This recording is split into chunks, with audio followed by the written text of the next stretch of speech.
अल्हम्दुलिल्लाहि रब्बिल आलमीन वस्सलातु वस्सलामु अला अशरफिल अंबियाई वल मुरसलीन नबीना मुहम्मदिन व अला आलिहि वस्सहबिहि अजमाइन अम्मा बाद फ़अऊज़ु बिल्लाहि मिनश शैतानिर रजीम बिस्मिल्लाहिर रहमानिर रहीम अल्हम्दुलिल्लाहिल्लज़ी हदाना लिहाज़ा वमा कुन्ना लिनहतदिया लौला अन हदानल्लाह वक़ाल अज़्ज़ा वजल फ़ी सूरतिल क़मर अर्बअ मर्रात वलक़द यस्सरनल क़ुरआन लिज़्ज़िक्र फ़हल मिन मुद्दकिर सदक़ल्लाहुल अज़ीम।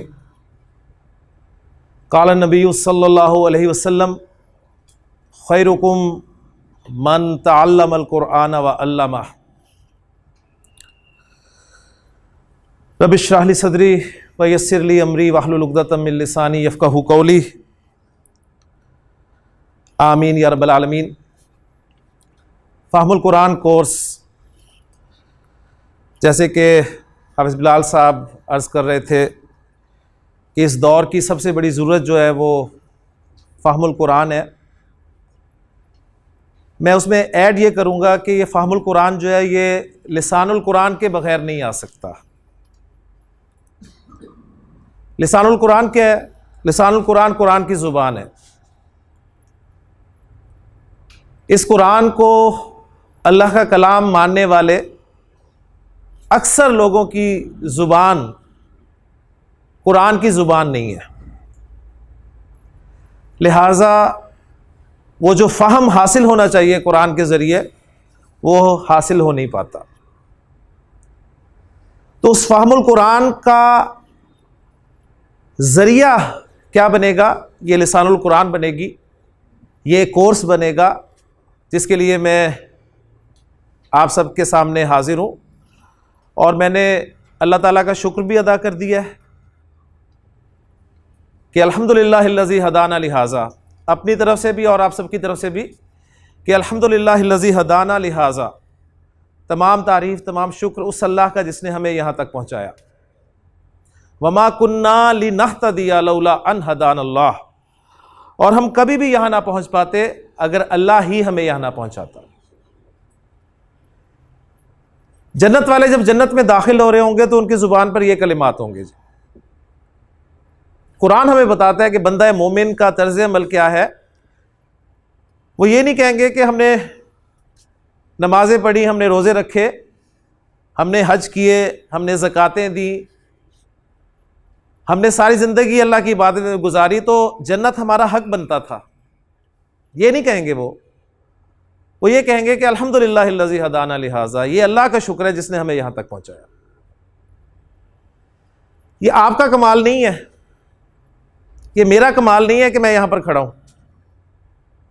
ये उस रब का, उस अल्लाह का करम है, उसका फ़ज़ल है कि उसने मुझे तौफ़ीक दी यहाँ पर खड़ा होने की, आपको तौफीक दी यहाँ पर आने की और इस काम को शुरू करने की कि आज हम सिर्फ़ और सिर्फ अल्लाह के कलाम को समझने के लिए, उसके कलाम की ज़ुबान सीखने के लिए यहाँ पर मौजूद है। इस कोर्स का मकसद क्या है वो भी मैंने अर्ज़ कर दिया सूरतुल क़मर की एक आयत के हवाले से, जिसे अल्लाह ताला ने सूरतुल क़मर में 4 मरतबा इरशाद फरमाया कि वलक़द यस्सरनल क़ुरआन लिज़्ज़िक्र फ़हल मिन मुद्दकिर, कि हमने तो कुरान को नसीहत के लिए आसान कर दिया। तो क्या कोई है नसीहत कबूल करने वाला? तो नसीहत, कुरान की नसीहत हमें कब हासिल होगी? ज़ाहिर बात है जब हमें उसकी ज़ुबान आती होगी। समझेंगे तो नसीहत सामने आएगी ना। इस आयत में जो 4 मरतबा सूरतुल क़मर में अल्लाह ताला ने इरशाद फरमाई है, इसमें एक लफ्ज़ जो इस्तेमाल हुआ है अज़्ज़िक्र, उसके हवाले से मैं मज़ीद थोड़ी सी वजाहत चाहूँगा कि ज़िक्र के बिल्कुल जो ज़ाहरी माना है वो है याद करना। इसलिए इस आयत का तर्जुमा कुछ यूँ भी किया गया है कि अल्लाह ताला ने फरमाया कि हमने कुरान को याद करने के लिए आसान कर दिया है। तो क्या कोई है याद करने वाला? तो कुरान याद करने के लिए आसान है, अल्लाह ने फरमा दिया तो डेफिनेटली आसान है। लेकिन इसका हमें सबूत भी मिलता है खारिज में। वो सबूत क्या है? आपको छोटी उम्र से लेके बड़ी उम्र तक के बेशुमार लोग ऐसे मिलेंगे जिन्हें ये अल्लाह का कलाम जो है वो हर्फ ब हर्फ याद है। तो अल्लाह ताला ने जो फरमाया कि हमने कुरान को याद करने के लिए आसान कर दिया, तो अल्लाह का फरमाना तो बिल्कुल सही है, लेकिन उसका सबूत भी हम देख रहे हैं अपने मुआशरे में। लेकिन जिक्र के या अज़िक्र के माना जो दूसरे किए जाते हैं वो नसीहत के हैं। तो ये भी हमारा यकीन है, ईमान है कि अल्लाह ताला ने फरमाया कि कुरान नसीहत हासिल करने के लिए बहुत आसान है। लेकिन खारिज में हमें नजर नहीं आता कुछ। उसकी वजह यह है, जो कि मैं अर्ज कर चुका हूं, कि वो नसीहत जो है वो मेरी आपकी ज़ुबान में नहीं है। सी पैक के हवाले से चाइनीज़ ज़ुबान के लिए जो हलचल हुई, लोगों ने फ़ौरन उस ज़ुबान को सीखना शुरू किया, इसलिए कि मतलब था अब ये अरबी ज़ुबान, इसको सीख के क्या मिलेगा। यानी सबसे पहला तो ये जहन में सवाल आता है, तो क्या मिलेगा जी? ये इंशाअल्लाह ताला 40 दिनों में आपको पता चल जाएगा कि आपको अरबी ज़ुबान सीख कर क्या मिला। 40 दिन का कोर्स है। इस कोर्स से सही तरीके से मुस्तफ़ीद होने के लिए 2 काम आपने करने हैं जी। वो आप चाहे कर लें या ना करें, लेकिन उस पर इस्तिकामत इख्तियार करें। तय कर लें कि जी हमने करने हैं, या तय कर लें कि नहीं करने। अगर नहीं करने की तरफ से आऊं तो छुट्टी नहीं करनी जी। इस कोर्स से सही तरीके से मुस्तफीद होने के लिए पहली चीज छुट्टी नहीं। छुट्टी तो बड़ी दूर की बात है, अगर आप 5 मिनट भी लेट हो गए क्लास में, तो अरबी जुबान एक इंतहाई लिंक्ड लैंग्वेज है। आप खुद महसूस करेंगे कि पता नहीं कहां पहुंच गए आप। तो पूरी जिंदगी आपकी जो माशाल्लाह जितनी गुजर चुकी है, उसमें से अब सिर्फ 40 दिन हम आपसे मांग रहे हैं। मुझे याद है जब मैं FSC में हुआ करता था, तो वालिदैन, बल्कि सबके वालिदैन की उम्र यही कहा करते थे ना कि बेटा बस ये 2 साल लगा लो, 2 साल लगा लो, बस छोड़ दो सब कुछ, तुम्हारी जिंदगी बन जाएगी। सब वालिदैन का इस पे इज्मा है, कोई इख्तिलाफ नहीं करता। सब कुछ छोड़ दो, खेल कूद, टीवी, अपनी दूसरी मुसीबत, दोस्तियां, सब छोड़ दो, सिर्फ ये 2 साल लगा लो, जिंदगी बन जाएगी। मैं आपको अल्लाह ताला पे भरोसा करते हुए यकीन दिलाता हूं कि आप सिर्फ ये 40 दिन लगा लें, वाकई आपकी जिंदगी बन जाएगी इंशाअल्लाह। सिर्फ 40 दिन आपसे मांग रहे हैं। तो पहली चीज ये कि छुट्टी नहीं होगी, और दूसरी चीज ये होगी कि ये कंसेप्चुअल क्लास है। 40 दिन में इंशाअल्लाह ताला आप इस काबिल होंगे, मैं अल्लाह ताला पे भरोसा करते हुए कह रहा हूं कि यहां बोर्ड पे मैं आयात नबी करीम सल्लल्लाहु अलैहि वसल्लम की अहादीस लिखूंगा, आप उन्हें ग्रामेटिकली एनालाइज कर रहे होंगे इंशाअल्लाह ताला इन 40 दिनों में। और ये असल में उस फहमुल कुरान की इब्तिदा है। 40 दिन में हम बिल्कुल बेसिक टॉपिक्स जो हैं, बेसिक कॉन्सेप्ट्स जो हैं अरबिक के, वो क्लियर करेंगे इंशाअल्लाह ताला। उसके बाद इंशाअल्लाह आपके लिए खुसूसी तौर पे 25 से 30 दिन का एक मजीद कोर्स किया जाएगा, जिसमें आपको कुछ एडवांस चीज़ें बताई जाएंगी कुरान के हवाले से। और फिर इंशाअल्लाह ताला उसके बाद आपके लिए मजीद कोर्सेज होंगे जिसमें आपको कुरान मजीद का टेक्स्ट पढ़ाया जाएगा। अब मैं अल्लाह ताला से दुआ करता हूँ जी कि अल्लाह ताला हम सबको इस्तिकामत अता फरमाए, और वो जो अरबी ज़ुबान की जो गिरा है, एक उस्ताद मोहतरम कहा करते हैं कि ये गिरा है, अल्लाह ताला से दुआ किया करो कि अल्लाह तुम्हारी ये गिरा खोल दे। तो ये दुआ भी करनी है हमने, काम भी करना है और दुआ भी करनी है कि अल्लाह ताला हमारी गिरा खोल दे। और वो दूसरी बात बीच में रह गई थी, वो ये थी कि कंसेप्चुअल क्लास है, यहाँ पर हम कॉन्सेप्ट्स क्लियर कर सकते हैं 40 दिनों में। हाँ, उसकी जो प्रैक्टिस होगी, उसकी जो वर्किंग होगी, वो आपने करनी है। वो आपने कैसे करनी है, वो आपने घर पे करनी है। मैं कोशिश करूँगा कि इंशाअल्लाह ताला आपको यहाँ पर मटेरियल दिया जाए एक्सरसाइजेज की शक्ल में, जिसे आप थोड़ा सा टाइम निकाल के अपनी मसरूफ़ तरीन ज़िंदगी में से उसे सॉल्व करें, हल करें उस एक्सरसाइजेस जो भी आपको दी जाएंगी, और यहाँ पर सबमिट करवाएं आप असाइनमेंट की सूरत में आपको दी जाएंगी। और फिर इंशाअल्लाह ताला उसमें पता चलेगा कि आप जो कुछ लर्न कर रहे हैं अल्हम्दुलिल्लाह उसकी एप्लीकेशन भी हो पा रही है कि नहीं हो पा रही। तो बस ये दो काम करने हैं जी आपने, एक तो छुट्टी नहीं करनी और दूसरे ये कि जो आपको वर्किंग मटेरियल दिया जाएगा, प्रैक्टिसिंग मटेरियल दिया जाएगा, उसकी आप प्रैक्टिस करेंगे। फिर आप देखेंगे कि इंशाल्लाह ताला इतना फ़ायदा होगा आपको इस कोर्स का कि वाकई आपके लिए ये ज़िंदगी का यादगार तरीन कोर्स होगा जी इंशाल्लाह ताला। अरबी ज़ुबान के हवाले से बस दो मोटी बातें करके मैं बाकायदा कोर्स का आगाज़ करने लगा हूँ। दो मोटी बातें ये हैं कि पहली बात ये कि किसी भी ज़ुबान को ज़हन में रखिएगा, सीखने के दो तरीके होते हैं। हमारे बुज़ुर्ग फरमाया करते हैं कि ज़ुबान, कोई भी ज़ुबान जो है वो दो तरीक़ों से सीखी जा सकती है। एक तरीका यह है कि उस ज़ुबान के बोलने वालों में आप बचपन में ही या उम्र के किसी भी हिस्से में जाकर रहना शुरू कर दें, आपको ज़ुबान आ जाएगी। सब इस बात से मुत्तफिक होंगे। यानी आप अपने शहर में, अपने घर में, अपने इलाके में कोई पैदा होने वाला बच्चा, छोटा सा बच्चा जाके छोड़ें सऊदी अरब या यूके छोड़ें या अमेरिका छोड़ें, उसके बाद जब वो बोलने के काबिल होगा, उसे वापस लेके आए तो आपके ख्याल में क्या बोल रहा होगा जी? वो क्या वो पंजाबी बोल रहा होगा, उर्दू बोल रहा होगा? नहीं। या वो अरबी बोल रहा होगा या फिर वो अंग्रेज़ी बोल रहा होगा। बस यही बात हमें समझ में नहीं आती, इसलिए हम बड़े मुतासिर हो जाते हैं। अंग्रेज़ों के बच्चों को हम देखते हैं, छोटे छोटे बच्चों को, तो बड़े हैरान होते हैं, यार कितने छोटे छोटे बच्चे इनकी अंग्रेज़ी बोल रहे हैं। उम्र के किसी भी हिस्से में जाके आप काम कर सकते हैं। लोग मुआश के लिए जाते हैं, सही, 2-4 साल रहते हैं, ज़ुबान आ जाती है। बिल्कुल पढ़े लिखे हुए नहीं होते लेकिन ज़ुबान बोल लेते हैं। तो एक तरीका तो ये है।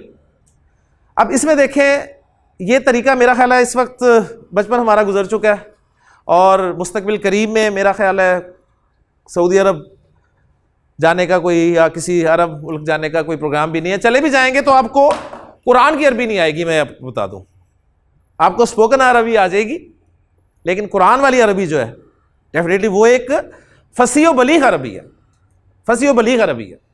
ठीक है, वो इंशाअल्लाह ताला आपको दूसरे तरीके से आएगी। और वो दूसरा तरीका ये होता है किसी भी ज़ुबान को सीखने का कि किसी सीखी हुई ज़ुबान की मदद से, यानी जो ज़ुबान आपको आती है, कौन सी ज़ुबान आती है जी आपको? उर्दू? ये भी गलतफहमी है आपकी। अंग्रेज़ी बचपन से पढ़ रहे हैं, यकीन उम्मीद होगी कि आती है, वही पता चल जाएगा। तो सीखी हुई ज़ुबान जो भी आपको आती है उसकी मदद से हम अरबी ज़ुबान के रूल समझ के ज़ुबान को सीखने की कोशिश करेंगे। ये ग्रामर कहलाती है अंग्रेज़ी में और अरबी में से सर्फ़ व नहव कहा जाता है। तो सर्फ़ व नहव आप सीखेंगे अरबी की। और मकसद हमारा इस कोर्स को मुकम्मल करने के बाद सिर्फ़ और सिर्फ ये है, कोई अरबी बोलना मकसद नहीं है। स्पोकन अरबिक की बहुत सारी क्लासेस बहुत जगह पर होती हैं, आप वहाँ पर जाकर वो अपना मकसद पूरा कर सकते हैं। यहाँ पर मकसद जो आपका पूरा होगा इंशाअल्लाह ताला ये होगा कि आपको इस कोर्स के बाद कुरान की ज़ुबान और कुरान समझ में आने लग जाएगा इंशाअल्लाह ताला। और वो जो कैफियत मैं आपको अभी बता दूं कि जो आपको खुद कुरान डायरेक्ट सुनने से आपकी कैफियत बनेगी, वो कभी भी तर्जुमे से, तफसीर से हासिल ही नहीं हो सकती। तर्जुमा ज़हन में रखिएगा, किसी भी ज़ुबान का नेमुल बदल नहीं हो सकता। जो मज़ा आपको पंजाबी में आता है वो उर्दू में कभी नहीं आता। जो पंजाबी बोलने वाले हैं और जो उर्दू बोलने वाले हैं वो अपनी ज़ुबान के अलावा किसी में भी बात को उस तरह अप्रिशिएट नहीं कर सकते जिस तरह अपनी ज़ुबान में कर सकते हैं। तो ग्रामर यानी सर्फ़ व नहव यानी रूल्स, कवायद, इनके ज़रिए हम इंशाअल्लाह ताला अरबी ज़ुबान सीखने की कोशिश करेंगे। तो अरबी ज़ुबान में सबसे पहली चीज़ जो मैं आपको शुरू करवाने लगा हूँ जी, माशाल्लाह मुझे बड़े बड़े अहले इल्म लोग नज़र आ रहे हैं क्लास में, और कुछ तो नज़र आ रहे हैं, कुछ नज़र नहीं आ रहे, अंदर ही अंदर होंगे। लेकिन मेरे नज़दीक मैं किसी को भी उस लेवल पे नहीं रखूँगा। मेरे नज़दीक सब ज़ीरो लेवल पे हैं, क्योंकि मैंने आपको ज़ीरो लेवल से शुरू करवाना है, इसलिए कि मेरे मुखातब सिर्फ वो लोग नहीं हैं जो कुछ जानते हैं। इसलिए जिनके पास कोई इल्म है तो वो उनसे दरख्वास्त है कि प्लीज़ उस इल्म को ज़रा अपने तक ही रखिएगा। मेरा टारगेट वो स्टूडेंट्स हैं जिन्हें अलिफ बे भी नहीं आती अरबी की, उन्हें मैंने लेके चलना है और इंशाल्लाह इस लेवल पे पहुंचाना है कि जब कुरान की आयत यहाँ पर बोर्ड पे उनके सामने होगी, नबी करीम सल्लल्लाहु अलैहि वसल्लम की कोई हदीस सामने होगी, तो वो सिर्फ ट्रांसलेट ही नहीं कर पाएंगे बल्कि उसे एनालाइज भी करेंगे इंशाअल्लाह ताला। तो ये बस आपसे चंद गुजारिशात थी। तो अब मैं बाकायदा आपको, मैंने जैसे अर्ज़ किया कि मैं आपको अलिफ बे से शुरू कराऊंगा, तो वाकई मैं आपको अरबी की अलिफ बे से शुरू कराने लगा हूँ। तो बुनियादी हैसियत अरबी ज़ुबान में हुरूफुल हिजा को हासिल है जी। हुरूफुल हिजा जी उर्दू में हुरूफ तहजी के नाम से जाने जाते हैं और अंग्रेजी में अल्फ़ाबेट के नाम से जाने पहचाने जाते हैं। किसी भी ज़ुबान में बुनियादी हैसियत हुरूफुल हिजा रखते हैं, ठीक है। अरबी में हुरूफुल हिजा हम उन्हें कहेंगे, उर्दू में हुरूफ तहजी और अंग्रेजी में अल्फ़ाबेट। अब दूसरी बात ये सामने आएगी हमारे कि जी अरबी ज़ुबान में हुरूफुल हिजा कौन कौन से हैं और कितने, ये दूसरा सवाल पैदा होता है। तो इसमें मैं पहले ज़रा जानने की कोशिश करूंगा कि हम सीखी हुई ज़ुबान की मदद से अरबी सीखेंगे ना, तो हमारी सीखी ज़ुबान उर्दू और अंग्रेज़ी। तो इस हवाले से अगर मैं आपसे पूछूं जी अंग्रेज़ी में जो अल्फ़ाबेट हैं उनकी तादाद कितनी है, तो आप फ़ौरन जवाब दे देंगे इंशाल्लाह। कितनी है जी अल्फ़ाबेट? 26, माशाल्लाह। कोई इख्तिलाफ? कोई इख्तिलाफ नहीं। और कौन कौन से हैं, ये बच्चों वाला सवाल है, यानी कोई इतने से बच्चे को भी ला दें तो वो बता देगा जी कौन कौन से हैं। उर्दू जुबान में हुरूफ तहजी की तादाद कितनी है?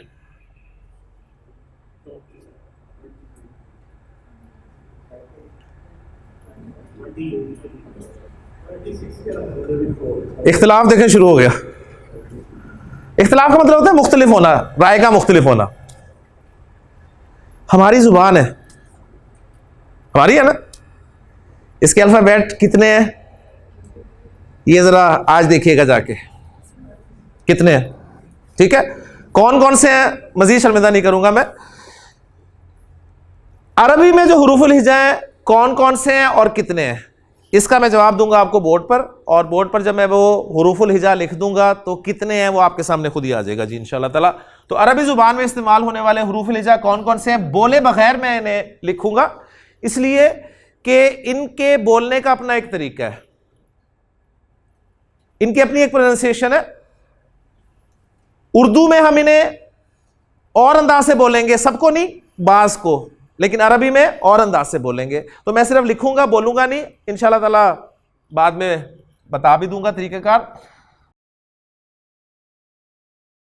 ले जी, बोर्ड पे मैंने आपके सामने हुरूफुल हिजा लिख दिए हैं, एक ख़ास तरतीब से लिखे हैं। तरतीब से मुराद है एक ख़ास अंदाज में, एक ख़ास तरतीब यह है कि 4 रोज़ में मैंने उन्हें डिवाइड कर दिया और हर रो में कितने हैं?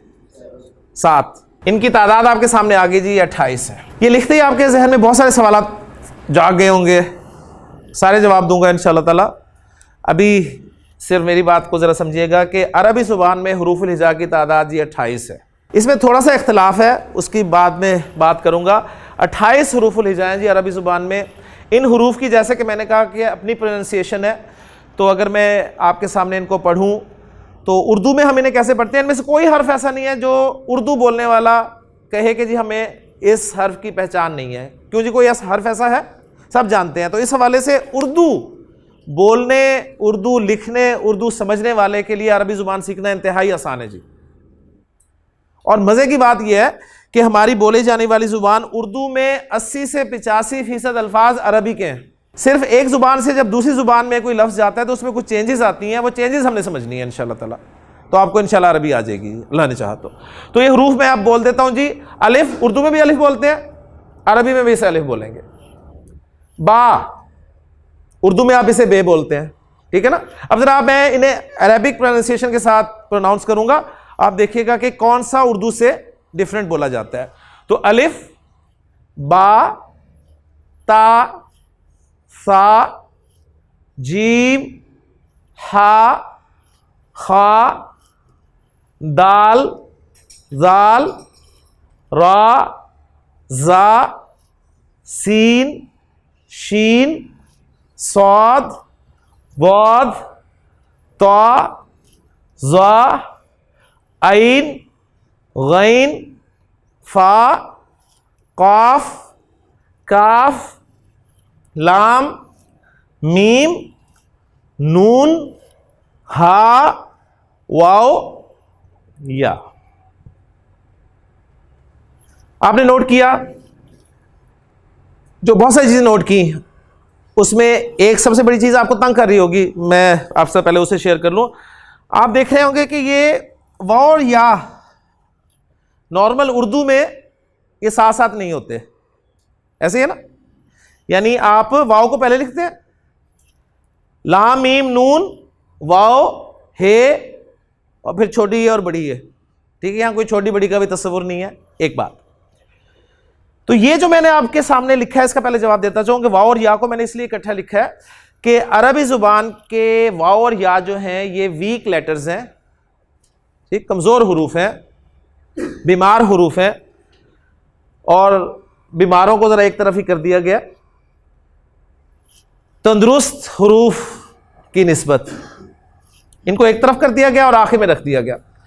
और दूसरी वजह यह है इसकी कि डिक्शनरी जब आप कंसल्ट करेंगे अरबिक डिक्शनरी तो उसमें अल्फ़ाबेटिकली, आपको पता है कोई भी डिक्शनरी हो, उर्दू की हो, अंग्रेजी की हो, अल्फ़ाबेटिकली चलती है, तो वाओ और या आपको डिक्शनरी में एंड पे नजर आएंगे, तो असल में डिक्शनरी की तरतीब है, ठीक। आप कहीं वाओ ढूंढ रहे हो तो आप नून के बाद देखें वाओ, आपको हाँ नजर आ जाए तो आप कहें लो जी डिक्शनरी वापस करने चले जाएं कि जी इसमें सफ़े नहीं है वाओ वाले, ऐसा नहीं होगा। ये असल में पहले हाँ आएगी फिर वाओ आएगी, ठीक हो गया।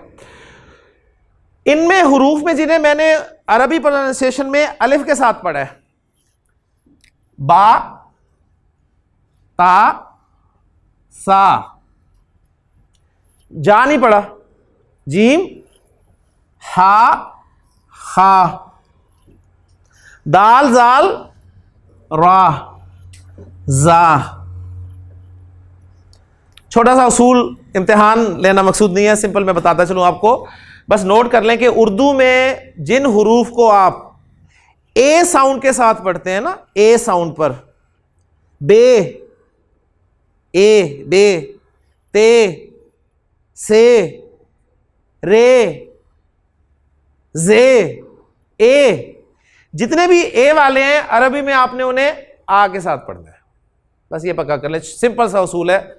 इंशाअल्लाह ताला इस क्लास में बहुत कुछ सीखेंगे आप, बस आपने अपना जायजा लेना है क्लास खत्म होने के बाद कि आपको क्या कुछ पता था और क्लास के खत्म होने के बाद क्या कुछ इजाफा हुआ उसमें। कंपैरिजन जब करेंगे तो आपको इस क्लास का फायदा नजर आएगा, वरना नहीं। तो वो हुरूफ जो उर्दू में ए साउंड पर खत्म होते हैं उन्हें अरबिक में आपने कैसे पढ़ना है जी, आ साउंड के साथ। तो अब मजीद सर्कल हम कौन कौन से कर सकते हैं जी, सीन, शीन, स्वाद, द्वाद, त्वा, माशाल्लाह जी, ज़ा, ऐन, गैन, फा, काफ, काफ, लाम, मीम, नून, हा, वाओ, या। ये तय कर लें कि अब जब भी आप इस क्लास में इन हुरूफ को पढ़ेंगे किसी आयत में, किसी जुमले में, किसी लफ्ज़ में, तो आपने इसी तरह प्रोनाउंस करना है इन्हें आ साउंड के साथ। क्लियर होगी जी। तो हुरूफ लिजा की तादाद सामने आ गई। एक सवाल जो आपको तंग कर रहा होगा वो ये है कि आपको इसमें हमजा नजर नहीं आ रहा, हमजा, जबकि आपको मुसहफ में नजर आता है। हमजा अगर हम ऐड कर लें इन 28 हुरूफुल हिजा में तो तादाद हो जाती है जी 29। कुछ ने कहा जी 28 है, कुछ ने कहा 29 है, लेकिन अक्सरियत की राय है कि 28 है। तो हमजा फिर कहां गया, एक सवाल पैदा हुआ। तो मैं आपको बताता चलूं कि हमजा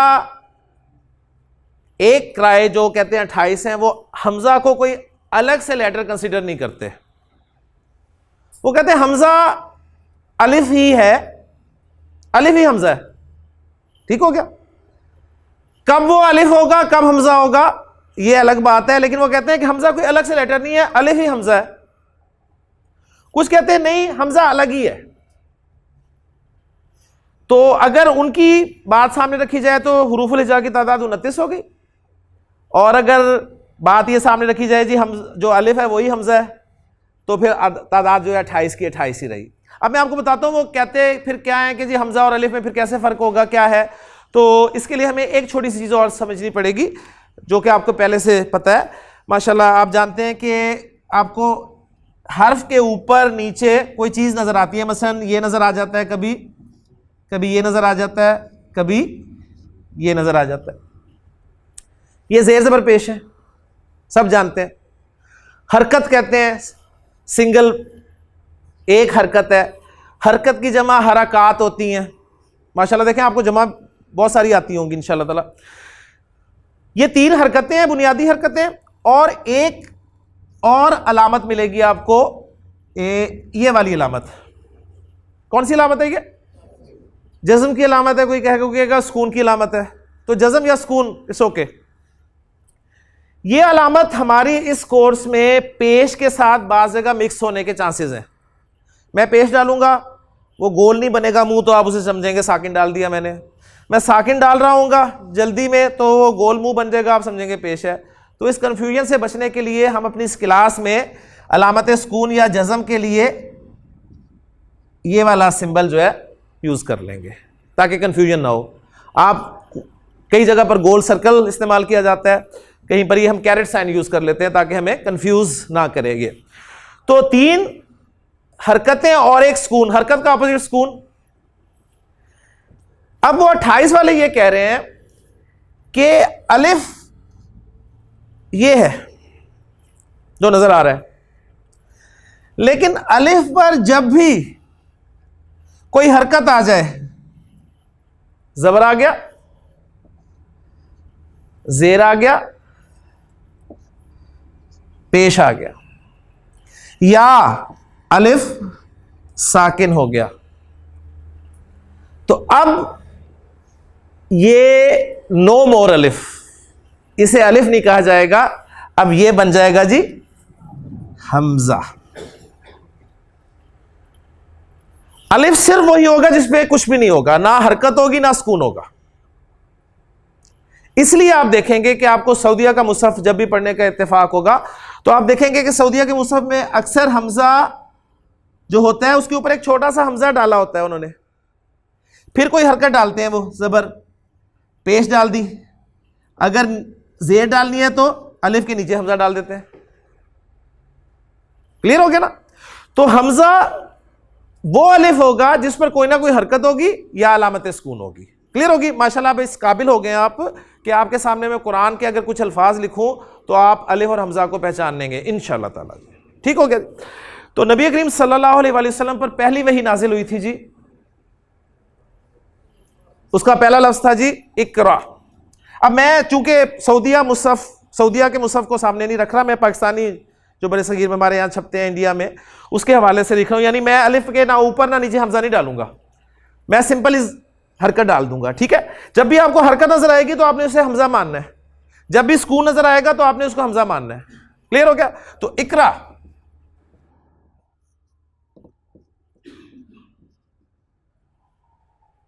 पहली वही का पहला लफ्ज इकरा बिस्मि रब्बिकल लज़ी खलक। तो इकरा लफ्ज में मुझे बताइए अलिफ है, मेरे सवाल का जवाब देना आपने, अलिफ है? इकरा लफ्ज में अलिफ है? सबकी राय यही है, कोई इख्तिलाफ? इकरा लफ्ज में अलिफ है? अलिफ है? कौन सा वाला जी?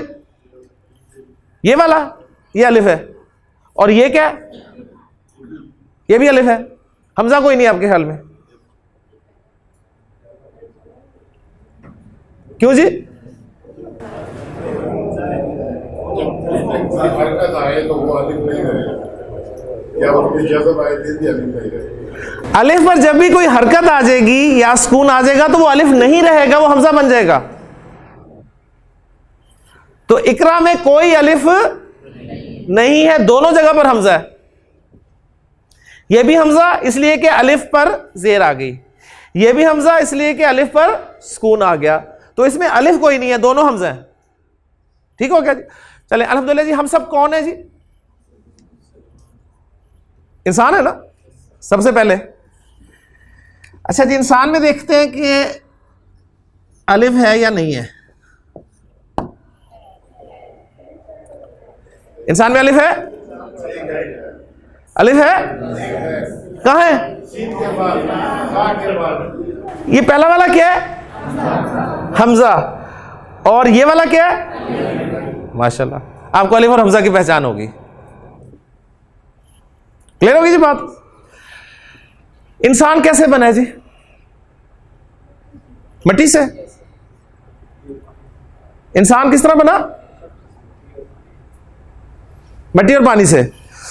इंसान बना है जी अलिफ नून सीन अलिफ और नून से, ऐसे इंसान बने ना। इंसान क्या है? आप कहेंगे अशरफुल मखलूकात। इंसान लफ्ज है। इंसान क्या है? एक लफ्ज। तो हुरूफ प्लस हरकात, हुरूफ प्लस हरकात या सुकून मिलाकर क्या बनाते हैं? लफ्ज बना देते हैं। हुरूफ और हरकात के मिलने से लफ्ज बनते हैं जी। और लफ्ज जो हैं दो तरह के होते हैं जी। एक होते हैं बामाना, माना। लफ्ज की जमा क्या होती है जी? अल्फाज। लफ्ज अरबी का लफ्ज है। देखें कितनी इंटरेस्टिंग बात है, उसकी जमा अल्फाज अरबी का लफ्ज है। माना अरबी का लफ्ज है। माना, अब जितनी मैंने आपको बता के उर्दू हमें आती है, देख लें हम ये लफ्ज जो पढ़ते हैं तो क्योंकि नॉर्मली इसके ऊपर खड़ी ज़बर नहीं लिखी होती, उर्दू में ऐसे ही लिखा होता है, तो हम इसे क्या पढ़ते हैं? मानी। ठीक है ना, मानी, माशाल्लाह। तो मानी नाम की कोई चीज नहीं है जी, उर्दू में हम इसे इस्तेमाल करते हैं, तो उर्दू में ये गलतुल आम आप कह लें कि ये है। असल इसकी प्रोनाउंसिएशन है जी माना। एक लफ्ज है मानी। सवाल आया करता था जी अल्फाज के मानी लिखें, वो माना की जमा है, वो अलिफ के साथ है मानी। ये है माना। हम इसे मानी, पता नहीं क्या कुछ मैंने, ठीक है, पता नहीं कुछ क्या पढ़ते हैं। मुझे बचपन में याद है जब छोटी हुआ करते थे तो कलेमा हमें पढ़ाया गया था कि जी पहला कलमा तैयब, तैयब मैंने पाक। तो वो तैयब मैंने उस वक्त से याद है जी, ये मैंने, नॉट मैंने, माना। तो बा माना लफ्ज होगा यानी मीनिंगफुल, उसके कोई ना कोई माना होंगे। और लफ्ज की दूसरी किस्म होगी जी बे माना, यानी मीनिंग लेस, कोई माना नहीं होंगे। क्लास हमारी शुरू हुई है जी 8 बजे का टाइम दिया था, तो 8:30 शुरू हुई है तकरीबन, या थोड़ा सा उससे भी ऊपर होगी। तो आप लोग सब माशाल्लाह घर से तशरीफ़ लाए हैं, कुछ मुझे नज़र आ रहा है जॉब से सीधे आ रहे हैं, अल्लाह ताला उनका आना कबूल फरमाए। तो जो घर से आ रहे हैं वो खाना शाना तो खा के ही आए होंगे। खाना शाना खाया नहीं? कोई चाय शाय?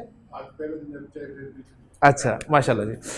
तो मकसूद ये था कि खाना एक बामाना लफ्ज़ है, लेकिन शाना जो है ये एक बेमाना लफ्ज़ है।